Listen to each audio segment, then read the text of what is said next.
नमस्कार। SNTGS point में आपका स्वागत है। आप तक पिछले वीडियो में आपने देखा कि हम किस प्रकार से राष्ट्रीय आय, प्रति व्यक्ति आय इत्यादि की गणना की। हम अब यहाँ पर यह कहने की स्थिति में आ गए हैं कि राष्ट्रीय आय की जितने भी थ्योरी थे, जिसमें जीडीपी, जीएनपी, एनडीपी, एनएनपी, राष्ट्रीय आय, प्रति व्यक्ति आय इत्यादि को हम लोग अच्छी तरह से समझ लिए हैं, चाहे वह चालू मूल्य पर या बाजार मूल्य पर या साधन लागत पे या हम जो है करंट वैल्यू पे हम चर्चा कर चुके हैं। अगर आप अभी तक हमारे वीडियो को नहीं देखे होंगे तो मेरे आई बटन पर क्लिक कीजिए और आप पीछे के जितने भी वीडियो हैं उनको आप देख सकते हैं। अब हम यहाँ पे चाहे हम राष्ट्रीय आय की बात करें या जीडीपी या जीएनपी की बात करें, इस पर हम एक चर्चा करने वाले हैं कि इसकी गणना कौन सी विधि से करते हैं, किस विधि से करते हैं। तो एक क्लियर है कि अगर देश में जो गणना करते हैं वह गणना हमारे देश की बात करें, भारतीय अर्थव्यवस्था की बात करें, तो आर्थिक जितनी जनगणना होती है, जो एक नंबर के सवाल भी पूछे जाते हैं वह यह पूछे जाते हैं कि भारत में आर्थिक गणना किसके द्वारा की जाती है।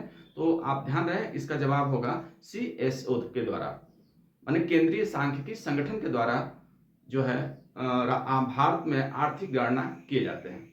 जबकि सामाजिक गणना NSSO के द्वारा की जाती है, राष्ट्रीय sample survey organisation, national sample survey organisation के द्वारा की जाता है, जिसमें कि सामाजिक गणना की जाती है, शिक्षा, स्वास्थ्य इत्यादि जैसी गणना जो है वह NSSO के द्वारा की जाती है। ये क्लियर है, सवाल बहुत अच्छा इंपॉर्टेंट है, ये पूछे जाते हैं।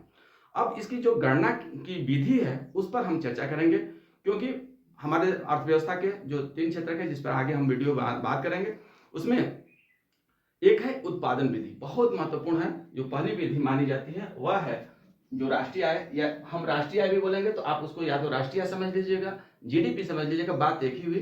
अब हम उसको ज्यादा क्लियर नहीं करेंगे, हम यहाँ पर समझते हैं। जैसे राष्ट्रीय आय की जो गणना करते हैं उसमें जो विधि अपनाते हैं, राष्ट्रीय आय गणना विधि, मेथड अगर पूछा है कि कौन सी विधि अपनाई जाती है, तो भारत में सबसे ज्यादा जो गणना विधि अपनाई जाती है उस गणना का नाम है उत्पादन विधि। उत्पादन विधि, जिसे हम मूल्यवर्धन विधि भी कहते हैं, मूल्यवर्धन या मूल्यवर्धित भी लिखा जाता है, मूल्यवर्धन भी लिखा जाता है, मूल्यवर्धित विधि, जिसको हम अंग्रेजी में अगर बात करें तो ये प्रोडक्शन मेथड है, जिसको अंग्रेजी में कहते हैं वैल्यू एडेड मेथड, यानी कि कीमत में वृद्धि के पश्चात उसकी आय को गणना करते हैं। इस पर हम चर्चा करेंगे। जो दूसरा मेथड है वह है आय मेथड, आय विधि। आय विधि का मतलब हो गया जिसको हम इनकम मेथड कहते हैं। तीसरी जो विधि होती है जब इसकी गणना करते हैं तो उसको कहते हैं व्यय विधि। अगर हम संक्षेप में बात करें तो उत्पादन विधि को हम GNP भी कहते हैं,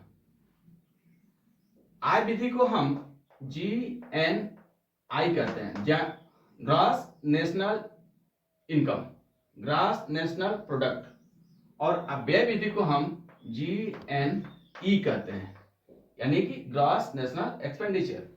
ये तीनों विधियां अगर कोई भी त्रुटि ना हो और गणना करें तो ये आपस में तीनों जो है बराबर होते हैं। जो GNP होगा, जो हमारा कुल उत्पादन होगा, वही कुल आय होगा, वही कुल आय कुल व्यय हो जाता है, यानी कि जो उत्पादन हुआ वही आय हुआ, संसाधनों की आय होगा, और वही उसके जो संसाधन होंगे उसको अगर हम एक्सपेंडिचर कर दे, पूरे जो आय है उसको खर्च करते हैं तो हमें GNE प्राप्त होता है। इस प्रकार से आप संक्षेप में इसको इस तरह से समझें कि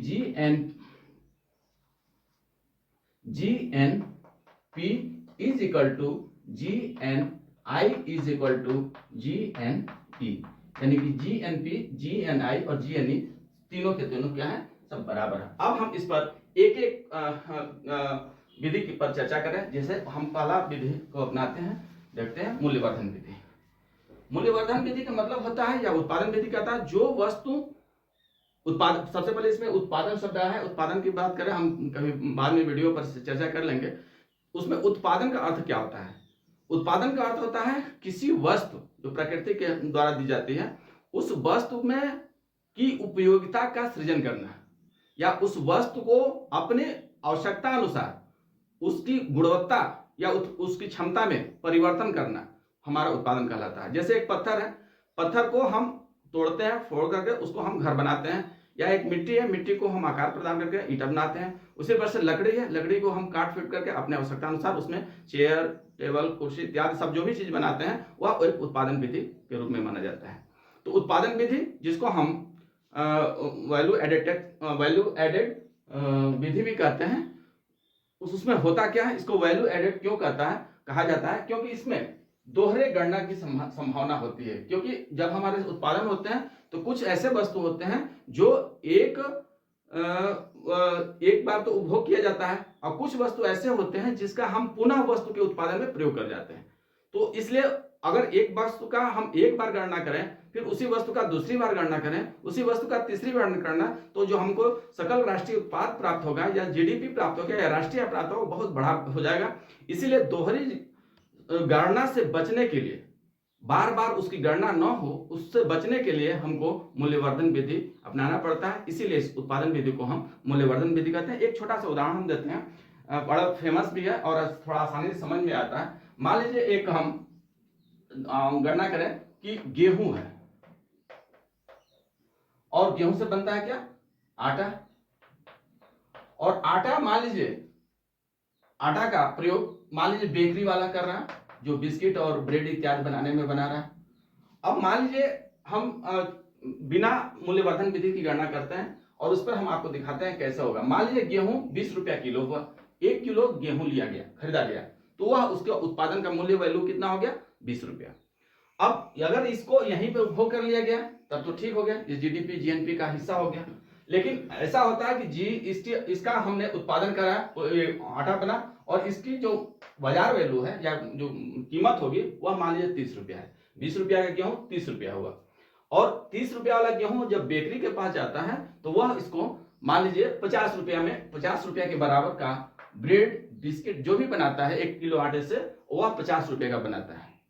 इस हिसाब से अगर देखा जाए तो अगर हम गणना करें तो 20 रुपया गेहूं का, 30 रुपया आटे का और 50 रुपया बिस्किट का, तो ये तीनों जोड़ करके हमारा जो जीडीपी प्राप्त हो रहा है वो कितना हो रहा है, 100 रुपया प्राप्त हो रहा है, 100 रुपया के बराबर प्राप्त हो रहा है। इसका मतलब आप ध्यान से देखेंगे तो इसमें गेहूं, ये आटा है, आटा में गेहूं का मूल्य पहले से ही शामिल है। ये बेकरी यानी बिस्किट का जो पैकेट है 50 रुपए का, उसमें आटा का और गेहूं का दोबारा गणना हो गया है। इस प्रकार से यह हमारा जो कुल जो आय हमको प्राप्त हो रहा है वह 100 रुपया हो रहा है। अब मूल्यवर्धन विधि से कैसे इसको हम सही डिफाइन कर सकते हैं, कितना हम गणना कर सकते हैं, इसको समझिए। मान लीजिए गेहूं का मूल्य कितना हुआ, 20 रुपया, आटे का मूल्य मार्केट में क्या चल रहा है, 30 रुपया।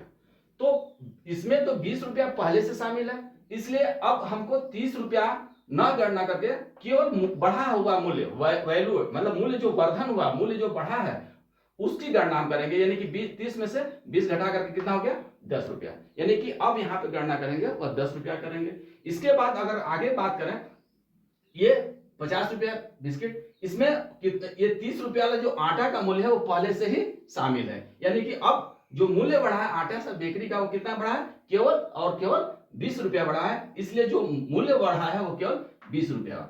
अब यहाँ पे देखिए जो गेहूं का है वह 20 रुपया, जो आटा का एक्चुअल मूल्य है, केवल मूल्य बढ़ा है वह 10 रुपया है, ना कि 30 रुपया। यहाँ ध्यान देने वाली बात है। इसी प्रकार जो बिस्किट का है वह 50 रुपया तो टोटल हो गया, इसमें केवल जो वृद्धि हुई है वह जो वैल्यू बढ़ा है वह केवल 20 रुपया का बढ़ा है। यहाँ बात बहुत जरूरी है समझना, इसलिए केवल हम मूल्य वर्धित जो बढ़ा हुआ मूल्य है उसी को जोड़ेंगे, न कि हम समग्र को जोड़ेंगे। इस प्रकार से अगर हम जीडीपी की बात करें तो यहाँ हो जाएगा टोटल 50 रुपये के बराबर। यानी कि हमारा अगर हम मूल्यवर्धन विधि का प्रयोग ना करें, केवल हम उत्पादन विधि का प्रयोग कर दें या केवल अंतिम वस्तु के मूल्यों का गणना करें, तो यह 100 रुपया यानी कि जीडीपी दुगुना दिखाएगा, जो कि होगा वास्तविक रूप से आधा। इसलिए यहाँ पे हमको मूल्यवर्धन विधि का प्रयोग करना पड़ता है। इस विधि को हम उत्पादन विधि कहते हैं। इस विधि में हम उत्पादन के सभी वस्तुओं, चाहे वह अंतिम उपभोग वस्तु हो, निवेश हो या सरकारी वस्तु हो, सबका जो है अंतिम रूप से गणना कर करके हम उत्पादन विधि का प्रयोग करते हैं और हम जीडीपी या राष्ट्रीय आय की गणना या जीएनपी की गणना करते हैं। अगला हम विधि का बात करें, जिसमें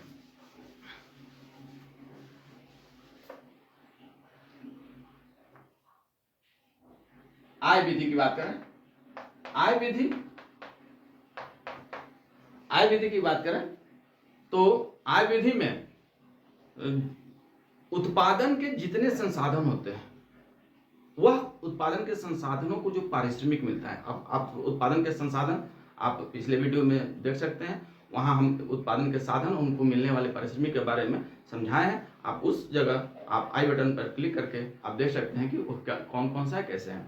अब यहाँ पे जो उत्पादन के संसाधन है, उन संसाधनों को जो आय प्राप्त होता है, पारिश्रमिक प्राप्त होता है, उन पारिश्रमिकों को अगर हम जोड़ दें तो हमें सकल राष्ट्रीय उत्पाद प्राप्त हो सकता है। जैसे अब बात करें जीएनपी में जो हमारे संसाधन होते हैं वह है पहला भूमि। भूमि को क्या मिलता है? लगान मिलता है। अगर हम संक्षेप में बात करें तो रेंट मिलता है, रेंट को हम आर लिख सकते हैं। दूसरा जो संसाधन होते हैं वह है पूंजी।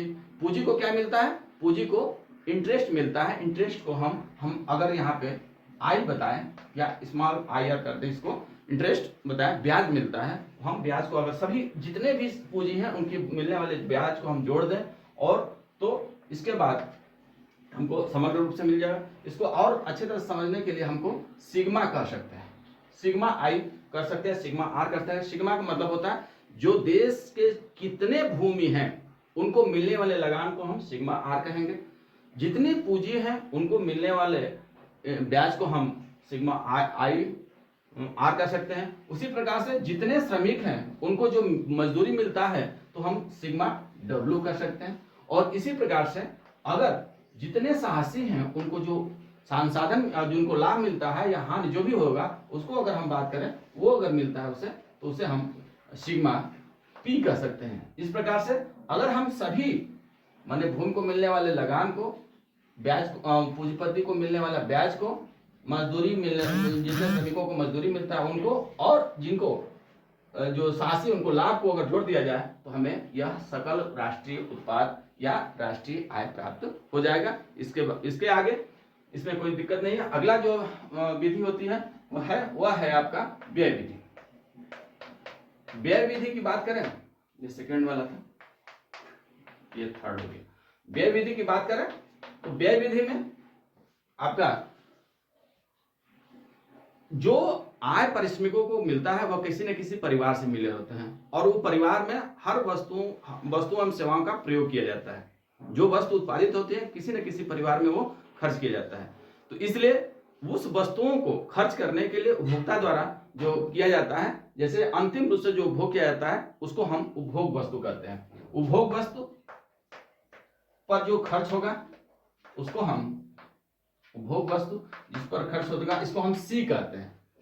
सी संक्षेप में हम इसको सी बोल दें। इसके बाद कुछ ऐसी वस्तुएं होती हैं जो निवेशगत होती हैं, जिसको निवेश किया जाता है और निवेश करते समय वह वस्तु क्या होती है? खर्च भी हो जाती है। जैसे पेट्रोल, डीजल इत्यादि जो होते हैं वो खर्च भी होती हैं। तो उस पर अगर खर्च किया जाए, जो निवेश पर खर्च किया जाए, उसे हम कहते हैं निवेशगत व्यय या पूंजीगत व्यय भी कहते हैं। इसको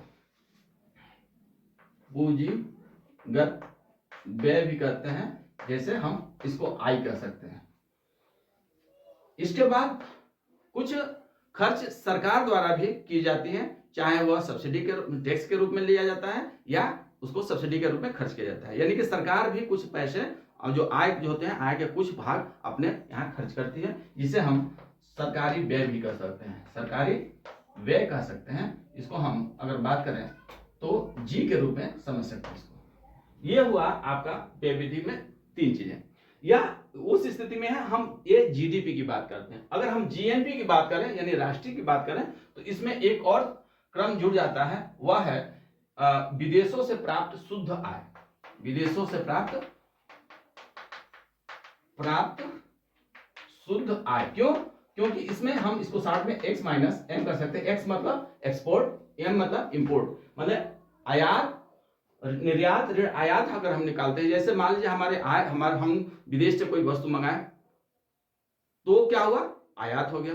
और कुछ वस्तुएं हमारे यहाँ का उत्पादित होकर के विदेश में जाती है, वो हो गया निर्यात। तो आयात और निर्यात का जो अंतर इसमें जोड़ दिया जाएगा। इस प्रकार से जो एक देश के अंतर्गत जितनी वस्तु जो हमारे आय व्यय हो गए हैं उसको हम कहते हैं व्यय विधि। उस विधि को कहेंगे व्यय विधि। यानी कि व्यय विधि में इसको हम ई की बात करें तो जी एन ई बराबर होता है सी प्लस आई प्लस जी प्लस एक्स माइनस एन।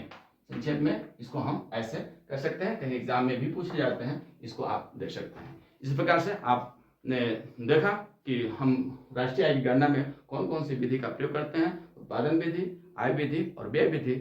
इस प्रकार से राष्ट्रीय आय की गणना करते हैं। धन्यवाद। अभी तक आप GSN TGS पॉइंट को सब्सक्राइब नहीं किया है तो प्लीज़ सब्सक्राइब करिए। धन्यवाद।